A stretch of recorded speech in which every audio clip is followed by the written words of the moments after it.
เป็นดอกบัว บัวดอกสำหรับเสียดในเฮาแล้วเฮาไม่เห็นเอาหลายเนี่ยมักทีมักทางเด็ก ผลิตคนจุ่มใส่นี่ก่อน แล้ววันนี้ขั้นตอนมันกับคุณเด็กเขามันตัดเกียร์อยู่ตัดเกียร์แล้วก็เอาเข็มมุดใส่อัน ถ้าจะเจอพุ่งนักคาเมนมาเนี่ยเขาต้มอีกมีอะไรอีกเลยคือที่ เจ้าแจงนะผู้ใดละมัดกันนี่นะท่านบอกก่อนเจ้าที่ได้แจงไว้ต้องมัดแท้เลยฮะแค่เราเดียวไม่ล้วนเลย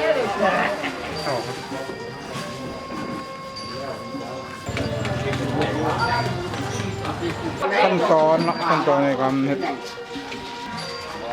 มันดีพ่อนะมันหลายพวกมันมืด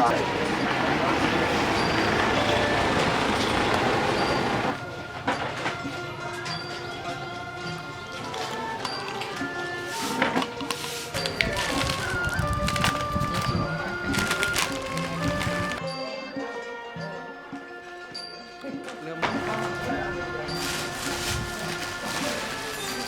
ตอนนี้พี่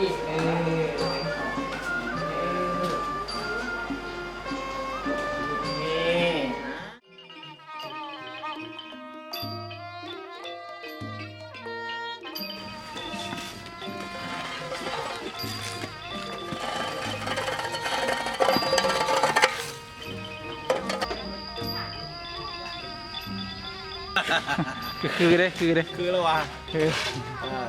เมื่อเวลาเลิกงานเลิกอย่างก็ว่าเสร็จสิ้นจะจบมีไฟอยู่เด้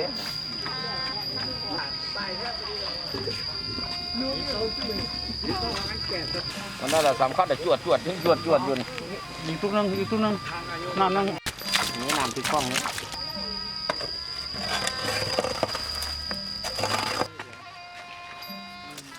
มึงที่เดียวห้องเฮ็ดบ้านหน่อยหุ่นจอมันตัด ได้ยี่หันบ่ไม่บ่มากอันนั้น สี่ขี้มึงแล้วเนาะ ใส่กีบอันแม่ สารกาประเทศไงบางรักนับสมองตรงกัน เฮ้มงแล้วน่ะเพื่อนกลาง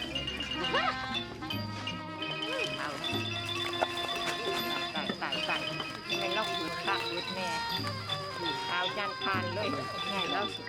มันหลอดสะอาดเลยเนาะ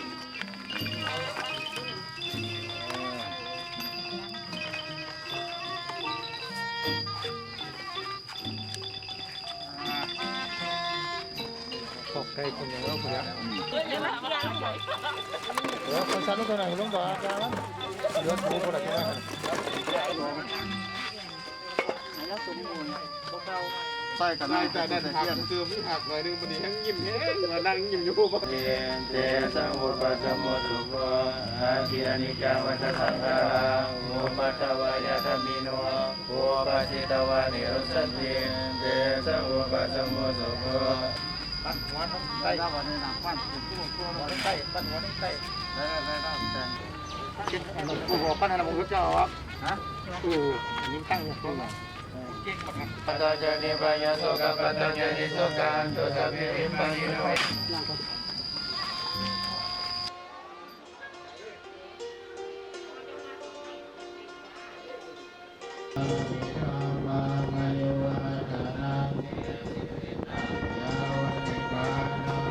เตสิวิตังยาวนิพานังสรณังคัสสะทะเลนะนามามิหังนามาคาอินทรีโลกามานุสารุวิโมตัสสะภะคะวะโตอะระหะโตสัมมาสัมพุทธัสสะญาณปรมิสัมปันโนอิติปิโสภะคะวะตะ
โอ้ขาดดึงดีนะ